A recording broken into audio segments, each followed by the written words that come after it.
आज की life style में जो खुद का ध्यान नहीं रखते, इसी कारण किसी को बीपी है,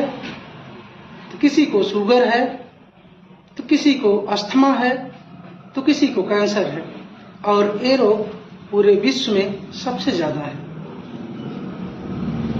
यदि इंसान अपनी जीवन शैली को सुधार ले तो वह रोग से बच सकते हैं। जीवन शैली को सुधारने के लिए प्रचुर मात्रा में प्रोटीन युक्त आहार लें, खान पान पर विशेष ध्यान रखें, डस्ट एरिया से बाहर रहें, कारखानों के पास घर बनाने की कोशिश कम ही करें, और नित्य दिन व्यायाम करें, थोड़ा वॉक करें, विशेष ध्यान रखें,